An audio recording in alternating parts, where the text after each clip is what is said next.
Hi, Dr. Price. First of all, let me just say how excited I am to do this with you. We've kind of been talking about our What's Up Doc segment and what we wanted that to look like. But we have been getting thousands and thousands of questions, just random questions from other people, whether it's leadership related, whether it's community related, whether it's communication related, but now it's empathy related. And I thought no better day than today to talk about your book, Spark the Heart, which it's coming out next week. And you know I read it because I have all these tabs in there. So while reading this book, Dr. Price, I was really reading this book to figure out how to help those people, like them others, like go help the others, right? Maybe you would give me tools in helping the others learn how to be more empathetic to me on the basketball court when I'm making a call that's not in their team's favor. But when I was reading the book, I said, "Oh, ouch!" I had to go grab a few band-aids because I was like, "This is me. This is what I need to work on." And so I have a bunch of questions for you. These are questions that people have emailed me or commented on one of our posts, and I wanted to ask you these. And you've never seen these questions before, okay? Yeah, that's right.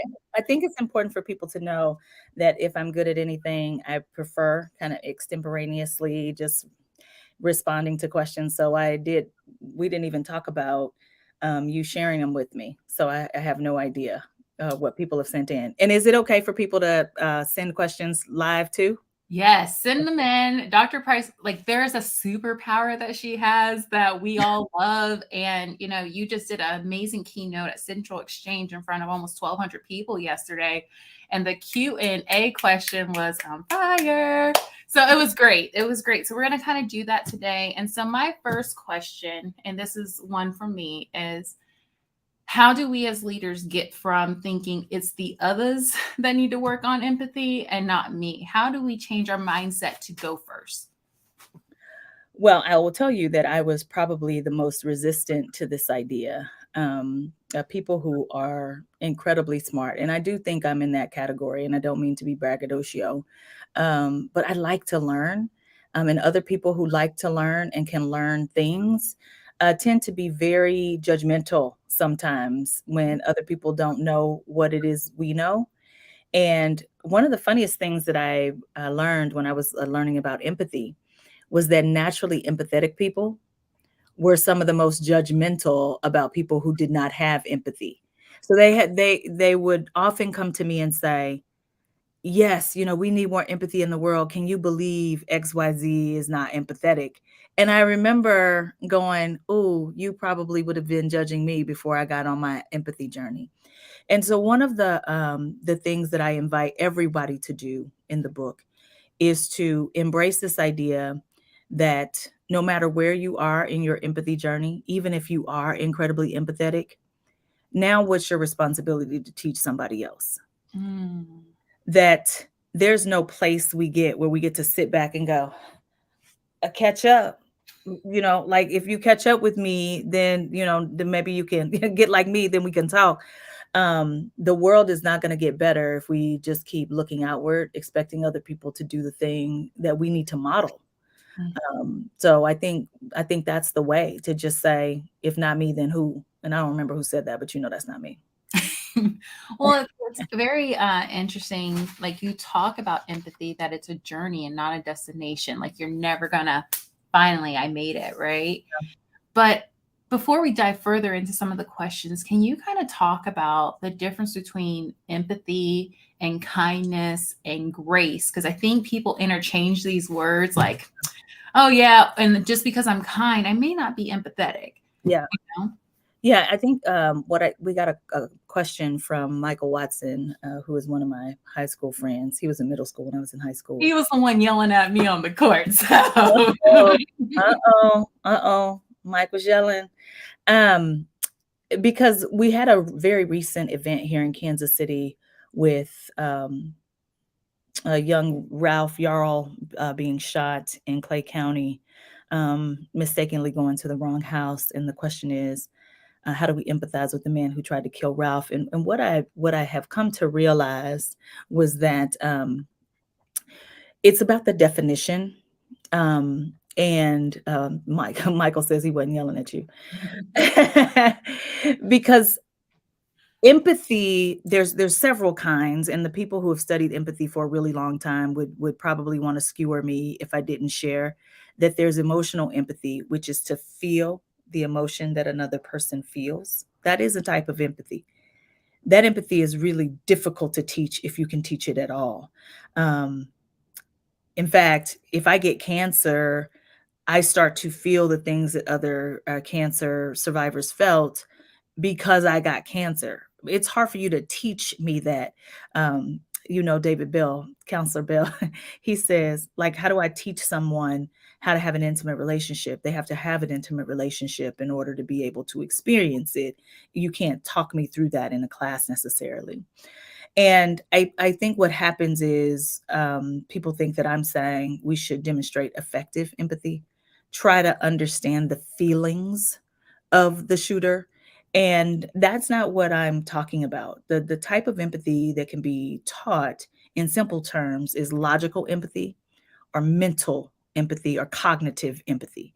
It means let me try to understand you, understand what you think, feel, and believe, recognizing that what you think, feel, and believe makes total sense to you. And then from that understanding, make a decision. So, what people don't realize is that narcissists and people who are manipulative have incredible amounts of empathy. They know exactly what motivates you so that they can manipulate you to do what they want.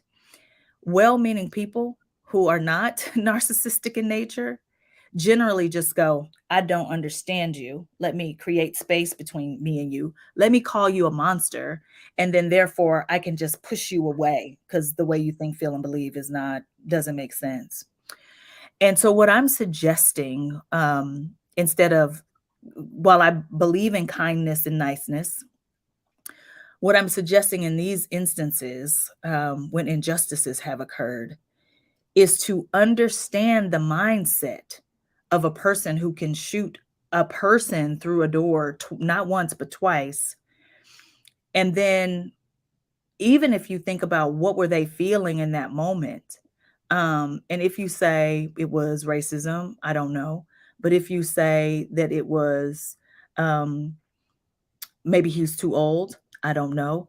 If you say that he has some mental condition, I don't know. But if he has any number of those things, a sane person would likely say he probably shouldn't have a gun. Mm. You see?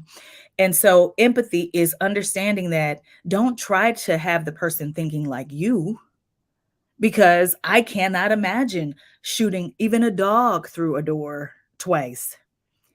So if I'm making my decisions based on how I think, then I want to be kind because I'm like, well, I wouldn't have done it on purpose. Bias wouldn't have guided me. Hatred wouldn't have guided me. So it must have been an accident. That's everything but empathy. Empathy is truly understanding, oh, what makes you scared of a 170-pound, 5'8" young man who has not touched your door, who's on the other side of it? What causes that? What causes you to shoot twice? And when you start walking through those stories, then you go, probably should be charged. And I think that's the incongruence sometimes that people think empathy means agreement. Mm-hmm. Empathy means being nice to. Empathy means granting grace. Empathy means forgiveness. Empathy means none of those things, actually. It is understanding how you think, feel, and believe so that now understanding it makes total sense to you. And I don't know if this is true, but if you are you have racist ideas that your unconscious bias is making you shoot first, ask questions later. If you are too old to be able to cognitively think through whether or not you should shoot somebody or not, or if you have a mental condition that prevents you from being able to do that, I would probably not give you a weapon. But the fact that you have one means that there should probably be some consequences for your choices. And I can make that decision and sleep very well at night. You see, that's what empathy is. Thank you. And I know it's been a rough week for a lot of us just trying to say, I don't want to be empathetic towards this person. But I think you mentioning that, you know, was it 40% of this world is empathetic and Oh, they stop us from blowing up the others? it's 20% of the US are the numbers I have in the United States. 20% of the people in the US are what people call empaths, or naturally empathetic, who actually feel what other people feel in their bodies. Um, the other 80% of us are more logical, reasonable, less empathetic, and compassionate by nature. Thank you, Dr. Price. Thank you. Thank you. What else you got? Gonna move on to our second question, which is on homelessness. Okay. And we see it a lot. I think we've all encountered someone who is homeless. Whether it is that we're rolling down our window to give them money, some of us even, might snub our nose at the homeless person and not willing to help. But how can we be more empathetic towards the homeless community? Yeah, interestingly enough, I tell a story about one of my high school friends who's currently living on the street. And her situation is that when she had her first child, she had postpartum depression. But then when she had her second child, she had paranoid schizophrenia. Mhm. And one of our other friends let her stay with her for a while when after she had tried to kill her own husband. And it just, she just ended up living on the street because she had lost her mind. But after talking with Josh Hangis, I think what most of us need to know is to be informed about what causes people to be homeless. Because when you listen to what people say, they think it's laziness. They think it's people's desire not to work. And I think about my own situation. When I wrote The Wholly Educated MFer, I tell a story in the beginning about how I ended up with $13.74, like no more money. I mean, I had property, but I had $13.74 to my name. That was all the liquid cash I had.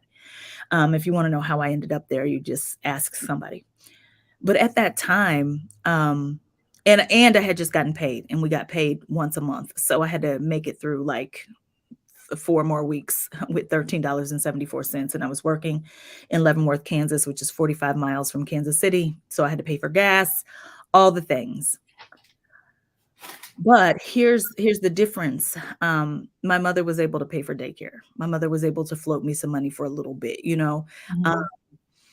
my best friend gave me some money for a little bit. I had somebody. Many people have no one. And I especially like for folks to think about, just imagine you were raised in foster care. The way the system is designed is that when you turn 18, you age out of the system. They give you, it's a nominal amount of money. I don't even know what it is, but you do not have a place to stay. You're like out, you just out on the street, and you got to figure it out quickly. And some of us are so advantaged, we have no idea what any of this is like. And so I like for people to do what I call an empathy walk. I want you to, we have a game that we have people play called is it Play Spent or Placement. Play Spent? If you have the link in, you can feel free to kind of put that in the chat if you can find it. But it has you to make decisions as if you just did not have, any money. Because I have to wonder for myself, think about times when you ended up in a bad spot. Did you have someone who could help you? Um, I know that there are people who are probably listening who said, if they ended up not being able to pay their rent, there's other people they could live with. I know that's certainly true for me. They've got things that they can sell. They've got retirement benefits that they can draw down on. They got somewhere else that they can just stay. Everybody doesn't have that. You think about during COVID, you had kids. I think 1% of the children in K through 12 education lost both parents Mhm. during COVID. And while that's a small percentage, that's not a small number. And what happens to those children when they age out of a system and they end up in a state of homelessness? And Josh Hangis, who's responsible for homelessness here in Kansas City, talks about how 80% of homelessness could be solved with money. Like people just don't, it's not a mental condition, it is money. Family members of mine have said, like these people are just lazy. There's so many jobs you can get. You just need to get out here and get to work. Well, how much does a smartphone cost? How do you fill out an application? They're like, oh, go to the library. Okay. And then when they ask me for my address, what am I supposed to put? And then when it's time to fill out the direct deposit form, what am I supposed to do? And then you and then if I need ID, this is one thing people really don't think about, especially as it relates to like voting. Let's say I was born in a rural county in Mississippi and my birth certificate doesn't have the proper seal on it, which is very common, especially if you were um, delivered by a midwife. Well, in order to get your driver's license, you need a valid birth certificate, which means it has to have a seal. By the time you go through all the rigmarole to get that, you're going to be at $100, $200. Well, if I'm already homeless, where am I going to get the $200? Don't let my driver's license be suspended. What if I don't have a car? This city is not the most travelable city if you don't have a way to get around. And so, what I invite people to do is on the hottest of hot days, sleep outside. On the coldest of cold days, go ahead, take your blanket out there, sleep outside. Do that, and then tell me that somebody is choosing that life over a life that would be more comfortable. And if in those situations they are, then it is likely that they might be one of the 20% that have some kind of mental health challenge that we need to try to resolve. So the primary way, if I could just say in short, is to do an empathy walk. We take really firm opinions about things without knowing anything about the subject at all. And you want to see Josh get fired up. Let somebody start talking about homelessness as if it's just, people just lazy. We just need to teach them a trade. You had Josh on your Yeah. show before, and some of the things he said, I was really surprised.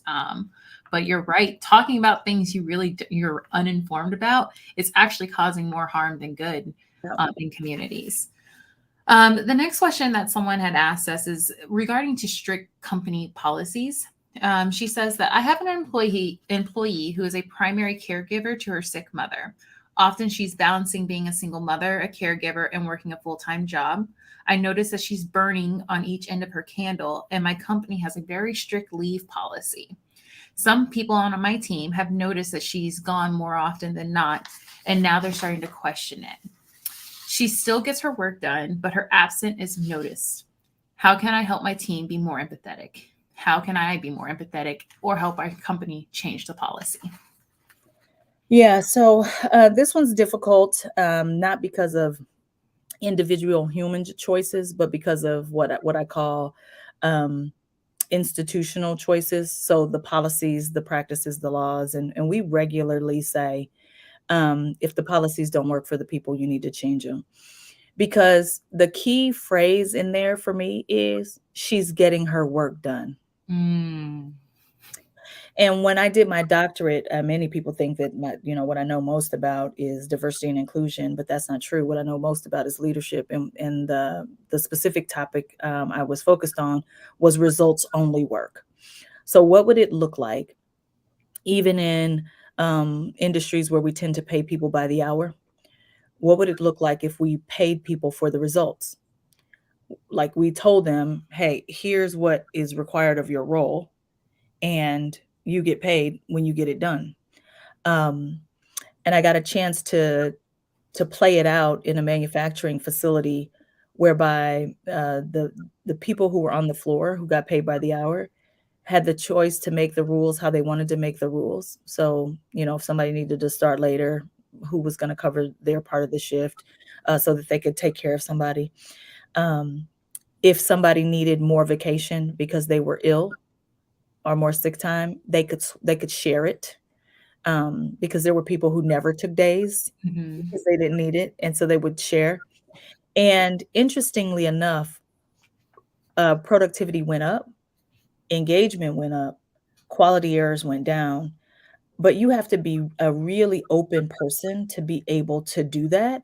And so what I think we have to do in industry is to share more and more of these examples, because they exist, but we are very much a rule follower culture. It doesn't matter what the rule is. We'll say, oh, well, you need to follow it. But I always find that interesting when people say that, because Do you know that we didn't you might be too young to know this, but we used to have to we didn't used to have to give the Social Security number for our dependents on our taxes. Mhm. You just say you had a dependent and it was like, "Okay, how many you got?" Good faith, right? Yes. All of a sudden, when the IRS started demanding that we provide Social Security numbers, miraculously, millions of people just fell off the planet, like they just didn't exist anymore. So there were people who were willing to fabricate an entire child to get out of paying their taxes.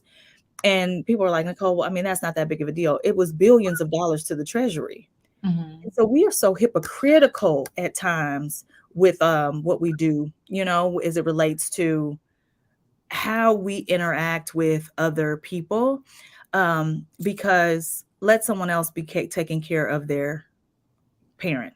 Let them also be a single parent. Let them also be getting their work done.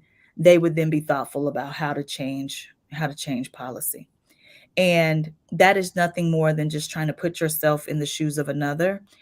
And many times we just won't ask the question, what would I want to happen if it were me? Mm. Now, if she's not getting her work done, that's a completely different discussion. But you said she's getting her work done.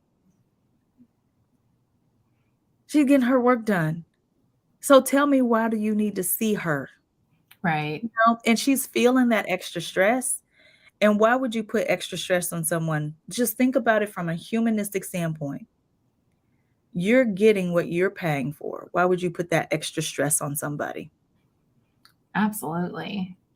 And I'm thinking, because you're really good at coaching the person in front of you. Yeah, yeah, yeah, I'm yeah. gonna let you know. My first instinct when I read that, I was just like, fire the others, like the ones who don't want to mind their own business, right? Like I'm just like, well, are they getting their work done, and that's why they want to complain? But my initial reaction was, let the others go. That was the initial So reaction. so you like, worry about yourself. I Worry love about that. I yourself. love that little girl. Here's what I'll say about that. So, yes, they probably are not focused on their business, but what I invite leaders to do is to do what some of my best coaches have done for me, which is coach the person in front of you. Mm, When they come to you and they are complaining about their coworker, the question that one of my favorite leadership experts used to say to me is, "What have you done to help?" it's You know, so we say we got teamwork as a value, and I'm like, be accountable to the value. Like when you ask people, what kind of culture do you want? You remember that question yeah, yesterday? One yeah, of the things people say, teamwork. Well, is teamwork talking about your coworker behind their backs? right. And we have a culture of people who are avoiders as it relates to conflict. And when you are an avoider as it relates to conflict, there are really solid reasons to be an avoider. I am not judging it. But Hmm. just know, if it is important enough for you to talk about me behind my back, it's important enough for you to talk about it to me. And the number of people when I call and say, "Hey, can we have a conversation? Can we talk about X?" The anxiety people feel when you want to talk with them, because people are not really experienced with direct and open kindness. Mm, And so what I have spent my life doing was bending and twisting and turning, trying to be a little more indirect, put a little more sugar on it, trying to be even more nice. And then now I have violated who God uniquely made me to be, which is a direct, open communicator.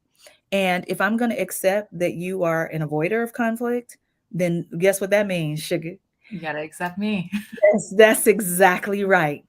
That's exactly right. And if you're going to be hypocritical, guess what? When you come to me trying to talk about something, you've seen me do it. Yes. We're talking about somebody on the team, get them on the phone. Get them on the phone. Well, all of us can talk about it right now, because we say things differently when the person is in our face. Hmm. When they're way over there, I can't see them in the moment. I'm like, why she ain't here? I got to be here. The policy says, and it's like, yeah, but who wrote the policy? And did they consider this unique situation right now? And those are the questions we have to ask. And if when you ask all the questions and you do all that you can and it's not working out, then you should be able to sleep at night when you have to turn. But when you know somebody's getting their work done and you term them anyway, I hope you don't get to sleep at night. I hope you stay up. I hope you have turmoil related to that, because it would cause you to do something differently next time. I think you talked about in the book how there's different ways you can gain empathy, and yours was through experience. Uh-huh. Right? You went through an experience, and it goes back to that if the others would just think about the one question you consistently ask us, what would I want to happen if it were me? Yeah. Like whatever the situation is, what would you want to happen if it were me? Now, this one is hard for me to ask you because you know I am about punctuality. Very punctual, and that is the military in me. So this individual says, I have an employee who is consistently late. He is never on time, and I believe in punctuality. I tried talking to him about it, and he tells me that he's going to work on it. He is a really good worker, exceptional even, but I can't get over his tardiness. See, once again, really good worker, exceptional even. Mm-hmm. And so my question would be this, and here's the thing, I am not an early person, but I'm not late. Mm-hmm. I also think, like, if a session's supposed to start at, if you think about yesterday, which I'm supposed to go on, I think, what, at 8:40? I can't get there at 8:45. Right. That's not acceptable. There are 900 people there waiting for me. That is disrespectful of their time. If there's one thing people can't get back, it's their time. So I get that. But my question for this leader would be, why, if you expect them to be there at 8, why? Mm-hmm. Like, how did you pick 8? Right. Now, when I worked in manufacturing, the reason people had to be there at 7:30 was because the shift before them was leaving at 7:45. Mm-hmm. We had 15 minutes worth of overlap. And I couldn't work if you weren't there. You see what I mean? So if, let's say you were the person behind me in the line. Well, you aren't going to get your stuff if I'm not feeding it to you. And let's say I'm the person in front of you in the line. Well, I'm feeding you and then it's piling up. And waste of inventory, stuff sitting, waiting is not good in manufacturing. Damage happens, quality problems happen. And so it's one of those jobs where you have to everybody has to kind of be there on time. Or if you think about Starbucks, if you're, it doesn't matter if you shop there or not. This is just an example. If you're going to a coffee shop and you expect them to be there at 7 because that's what time it opens, retail stores are kind of that way. Like, people expect you to be there. Or if I'm a doctor's office and the doctor's office opens at a certain time, I have to be there. But corporate environments, Mm-hmm. I'm always curious how people pick these start and stop times and why are they so rigid? And I ask people to tell me, like, what's at stake? Because clearly, if he's exceptional even, what are we really missing out on if he's not there at the time you expect? So here's what I would do. I would ask him, what time would you like to be at work? Like, what time can I expect you? Drop dead time I can expect you. And whatever he says, then I hold him accountable to that instead of some arbitrary number. Now, people in my personal life who are notoriously late, I'm thinking about one of my girlfriends from college. I just lie to her about the time, honestly. Like, if we're supposed to be somewhere at 3, she thinks it's 2. Tell her 2. And I don't know what it is, because she just cannot, I don't know, she's a wildly creative, and I mean, unless it's a funeral or something, she's gonna be late. It's funny because when I did the place spent game, one of the things was like your car broke down or your child missed the bus, right? And you had to take them to drop off. And because I don't have children, I don't understand the whole drop off line. But playing that game, I'm sitting there, I was like, I have to choose between getting to work, dropping this kid off at school. And then I was like, if I don't drop him off at school, I can't let him be at home because I'm breaking the law now, having a 5-year-old there. Like, all of these scenarios are playing in my head just based off of a fictional game that is not my life. And I think even in the book, you talk about fiction books can actually help us build empathy. And I just find it interesting how we're so structured and like, hey, you have to be here from here to here. And some of the best things happen outside of the box that Yeah. we're people to live in. Why is not a really good question to ask when you think about people behavior, but when you think about policies, I love the question why. Like, well, that's the policy. Well, why? Hmm. And ask why until you get to like, why is it really a policy? We have some rules about things that just we don't even know why we follow them, like why they exist. And I think it's important for us if we find that something's not working to question it. But there was one particular situation where I had a direct report who was driving 2 hours round trip to get to work, and he was really good at what he did. But when it was snow, he was gonna be late, right? Like he's gonna Hmm. be late. And I had another person who had like 150 head of cattle, so he was like farming in the morning before he was coming to work. And I just thought, you know what? The hard time is 7:30, but maybe I can do a quick little stand up where we're doing social emotional check-in, and then we do our numbers real quick, and then we get to work. It was like gave us a plus or minus, it gave us a 15-minute buffer to Hmm. allow everybody to be there when the production line actually started. And then making things more visual. And you're going to have to manage the judgment because it is a personality type that, 15 minutes early is on time, but people don't think that. They don't think that that's what that is, that that's just a preference I have. They Right. think that that's how the world should work. Yeah, I think you're not a rule follower Yeah. immediately. Like we talked about it. I was on a date the other night and I was like, you said 4 o'clock. Well, it is kind of bad to be late for a first date, I think. True. But I was counting down those minutes like, oh, it's 3:58 and you still ain't here, I'm Have you been processing. out with that guy again? Because I was even judging his lateness. He was taking. No, I haven't. I haven't picked up a call or anything ever since, but I was really judging. So, I suggest you do not date anyone seriously who is tardy on the first date because you I can't stand tardy. I can't stand tardiness. Or just communicating that you're going to be tardy would be very, very helpful for me. Trust me, sis, don't even do it. Just skip it. What Here's else you got? How many more of these we gonna do? Let's do two more. Okay. Actually, let's do three more. Let's do Oh three my more. God. How long is This one I think a lot of people can actually relate to. okay, what is it? I was up for a promotion that I was overlooked for. My boss ended up hiring someone else. The person hasn't been with the company longer than me and now asks me for help when it comes to her new role. Ooh. I mostly feel frustrated that I was overlooked, but I'm also frustrated because my boss has asked me to help this person complete her work in her new role. How can I display empathy through my frustration? Okay. So, first of all, can I just honor that this is really difficult? Hmm. A really difficult situation. And I want this person, and I know this is going to sound so ridiculous. People who've known me for a long time are going to be like, I don't even know who this is talking right now. But is this a woman? Did you say her? The new hire is a her, but I don't know about the We other don't know person. about the gender. We're just going to say her because we don't know. I want her to first give herself permission to feel. We try to convince ourselves mentally, oh, it's okay. I just need to take the higher road. I didn't get the job.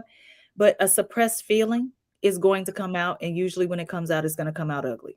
So I want her to pull out the mood meter. If you don't have it, I want you to go ahead and look it up because it is a fantastic little tool. In fact, I'm going to try to see if I can find it here. And, this was one thing that my therapist had me read this book called Permission to Feel. Because honey, when you asked me how I felt, I would just say fantastic. Because I just want you to leave me alone. I think I talked about that a little bit yesterday. But if you think about what you might feel, and Justin, let us both kind of look at this a little bit and see what we think. If we had gotten looked over for a promotion and then we had to share with teach the new person, what would we think? How would we feel? I would be irritated, annoyed, peeved, angry. See, Did I you? I'm thinking, and I'm going to be honest with you, I would be fuming and possibly enraged if I'm having to be there with you every step of the way and help you with your role. Um, I would also feel discouraged. discouraged. Yeah. Yeah. So I would think the first thing to do is to think about like what you feel and honor what you feel, because what you feel over time is kind of your mood. Mhm. And when we try to push past what we feel and tell ourselves, I'm a bigger person, I'm a professional, this is just what it is, that is not a good idea. So don't push past those feelings. Honor those feelings, feel those feelings. And I would say even write about those feelings or at least express to someone you trust. I do not recommend expressing to someone at work. I Mm. recommend expressing to somebody who's not at work how you feel. Now, after you've recognized, understood, labeled, and expressed your feelings, now I'm gonna need you to regulate them because that is emotional maturity, regulating your emotions. You work for a place. Let's imagine you're in your interview. You work for a place. Someone got a job you didn't want. I mean, a job you wanted, and they got the job, and then they had questions about the job. In your interview, how would you answer that question? And you see, in your interview, you would say, Differently than how I'm portraying. and so I think sometimes we forget that we have chosen whatever career path that we are on, and we start to feel like we are victims and have to work there. Now, listen, there are some people I want to honor who do not have the privilege of just leaving a job and going someplace else. And I don't want to overlook that. But if that is not you, and you are very skilled and talented, in fact, you're telling me you are, you thought you were the person for this job, go in love or stay in peace, honey. Do not stay in hate. You have a team member who needs your help. The next right action is to help them as much as you can. I'm not saying to not do your own job or to prioritize their work. But you're not going to be able to do that in any authentic way if you don't recognize, understand, and label it and express what you feel. It's going to be nice, nasty the whole time if you do not honor those feelings. So I don't know what people think about that answer. Tell us what y'all think about that answer. Do you have a different suggestion? You think and if you just can't take it, I say go in peace. I agree. I agree. I think I was always been told go where you're celebrated, not tolerated. Yeah. And Yeah. so, no, I love it. How can leaders be more empathetic when giving employees that are going on a PIP, or if they're going to do like a major layoff? How can we be more empathetic? See, I think this is a reactive question. Hmm. I would love for us to be a little more proactive.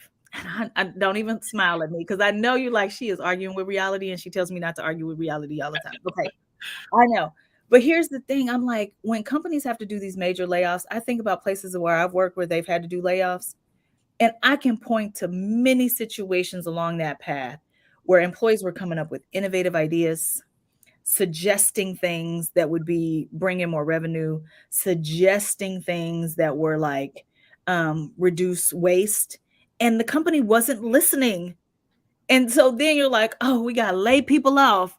And it's like, man, if we would just listen to the people, if we did more empathy walks, if we went to, like Undercover Boss, how they go and do the job for a bit. Because I think about these places where folks are really concerned with the customers, but they don't provide that same service to their employees. And if you do, then maybe you wouldn't have to lay folks off all the dang time. So I'm like, can we be proactive? The same is true for a performance improvement plan. This is especially true here in the Midwest. We are so Midwest kind, Midwest nice. Honey, when I was in HR, working really closely with people in employee relations, I would say almost 100% of the time. I'm not going to put a number to it, but I say almost all of the time. Leaders would come to me and they'd say, I want to put this person on the PIP, and here's the things they're not doing. I'm like, have you had a conversation with the employee? Yes. You talk to the employee, Jocelyn, guess what they say? No. No. I've never heard any of this before. And it's not that the manager hasn't said it. They just put so many pillows around it and they're trying to be so tactful and so nice that it's not even clear what they're saying. They're not being direct. Mm-hmm. And so what I one of my partners is Inside Out Coaching. I'm a master coach for them and I use their grow model all the time. And it's like when before things get bad, can we ask questions like grow questions? Can we do effective coaching? Can we talk to people to try to figure out, how to help them deliver on what they're supposed to be doing before we get to a performance improvement plan? And it's like, you know, we just kind of hope for the best and then everybody's surprised when the performance improvement plan comes up. But I can guarantee you, anytime I've ever had to even remotely get close to terminating someone, there's nobody is surprised. And I'm sleeping very well because I have given you multiple chances to get it right. We have talked about it multiple times, and everybody is clear. And I would love for us to do that first. Now, after the fact, you got to put somebody on a PIP. They're not going to be thrilled about it because the way performance improvement plans are designed is typically by the time you put somebody on a PIP, you're trying to fire them anyway. You're trying to look for somebody else to fill the job. That is not how you would want to be treated.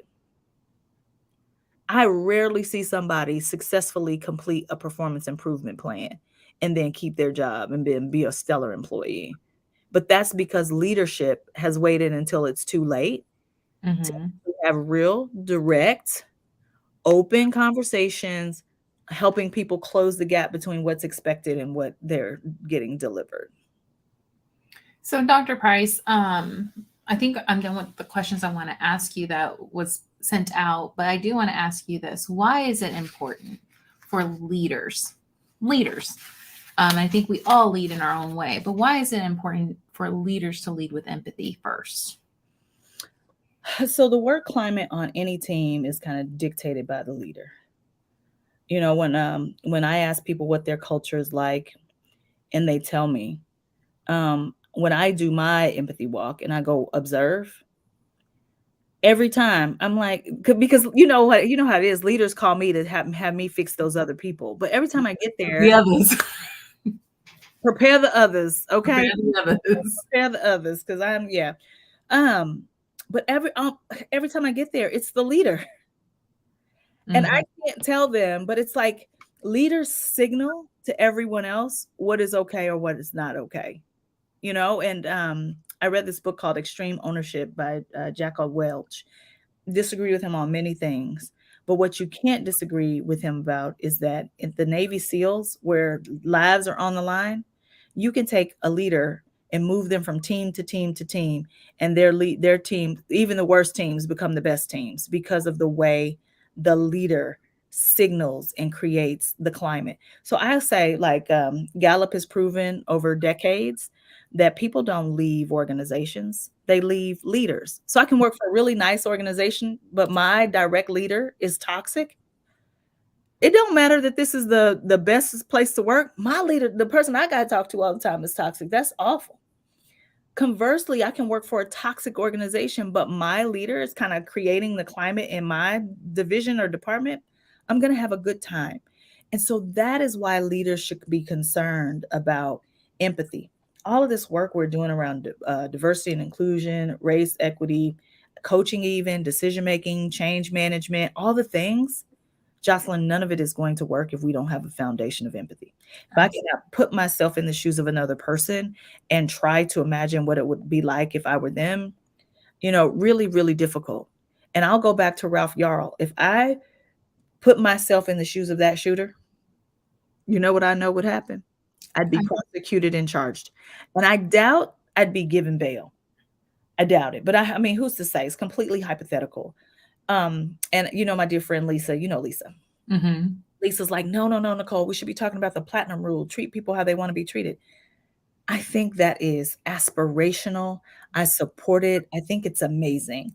The problem with the platinum rule is if we don't know how to feel, how am I going to try to connect and figure out how you feel? And so too often we haven't even figured out how to put myself, try to imagine that I'm in that position. Now you want me to imagine what you want?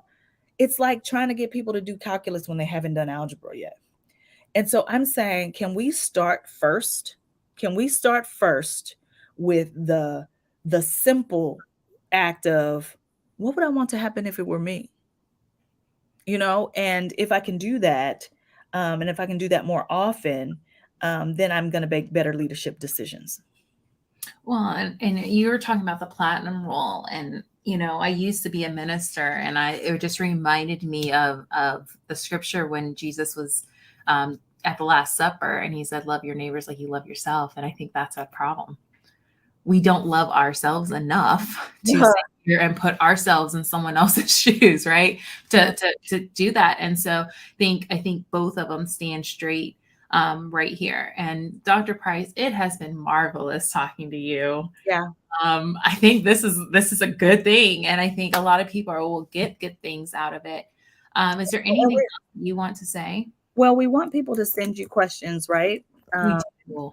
And if they send questions, then we'll get to them. How often are we doing these? We're doing this once a month, so it's the third Wednesday of every month at 5 p.m. Central. And they can send you questions at info@livelyparadox.com, and then we'll address the questions. And then if you want to just offer, if you want to come and get some free consulting, we can have up to 10 people in the room if you want to join us. Or you can just send us the question privately, and I'm happy to answer if I know about it. My hope is that nobody asks me questions I don't know about. But the one thing I'll just kind of leave with everybody is check in to see if you're being empathetic with yourself. Are you being true to who you've been uniquely designed to be? Mm-hmm. And if so, then what are you doing to kind of live according to your purpose so that you are making life better for more people than just yourself? And I don't know how you do that unless you lean deeply into empathy. And if we want a more equitable, inclusive, and just society, it demands it from us. So thank you. I appreciate you. I like that you're asking me these questions. This is working really well for me. If people watch this later, feel free to drop whatever questions you might have, and we'll get to them next month. Thank you. Thank you. Let me see here. I think it's my responsibility to end the live. There we go.